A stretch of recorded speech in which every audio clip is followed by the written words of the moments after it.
안녕하세요. 사주와 타로를 함께 보는 미래입니다. 오늘부터 띠별 매일 운세를 봐드리겠습니다. 먼저 좋아요와 구독. 88년생 용띠 5월 둘째 주 운세입니다.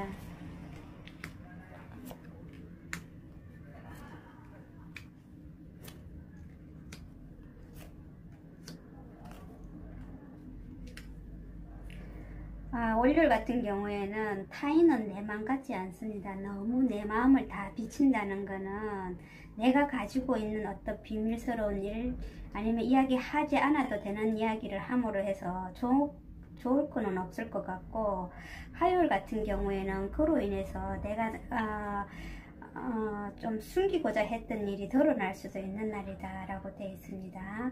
그리고 수요일 같은 경우에는 내가 이동을 하긴 하지만 자칫하면은 꼭 필요한 거 하나를 빠뜨리고 갈 수도 있으니까 잘 챙겨서 가시는 게 좋을 것 같습니다. 그리고 목요일 같은 경우에는 돈 거래에 있어서는 사실 작은 돈이 들어오지 큰 돈은 들어오지 않는다라고 되어 있고요. 그리고 인간관계적인 면에서 봤을 때는 조금 더 현실성 있는 대화를 하는 게 좋을 것 같습니다.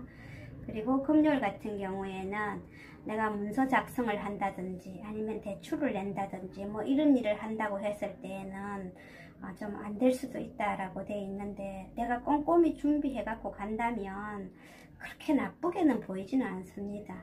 그리고 토요일 같은 경우에는 휴식이 필요한 날이다 라고 되어 있고, 일요일 같은 경우에는 내 주장을 너무 펴다 보면은 상대에게 오히려 더 나쁜 이미지가 될 수 있으니 적당한 눈치를 보면서 하시는 게 좋은 운세입니다. 5월 둘째 주.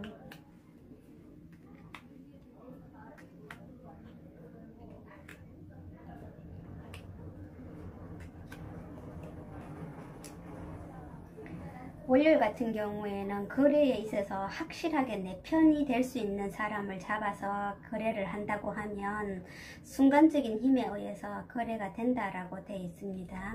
그리고 화요일 같은 경우에는 내가 멀리서 기다리고 있는 소식이나 아니면은 내가 바라고 있었던 일이 그렇게 나쁘게는 안 올 수 있지만 그래도 조금 100% 다 좋다라고 하기에는 조금 어려울 것 같습니다. 그리고 수요일 같은 경우에는 금전적인 면에서 봤을 때는 조금 아쉽긴 하지만 일정 부분의 돈은 좀 된다라고 되어 있고, 그리고 목요일 같은 경우에는 내가 힘들었던 부분을 내려놓을 수가 있는 날이다라고 되어 있고, 금요일 같은 경우에는 조금 일적인 면에서 봤을 때는 힘이 드는 하루다, 또는 내 윗사람이 나를 조금 힘들게 한다, 이렇게 되어 있습니다.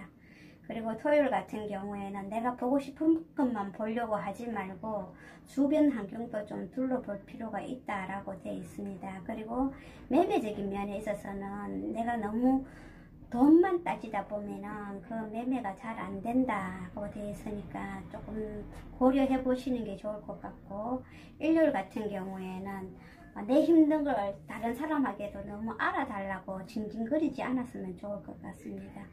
그리고 76년생 같은 경우에는 여자는 좀 힘이 들고 남자는 나쁘진 않아요. 다음 주에 또 만나요. 좋아요와 구독 많이 해주세요.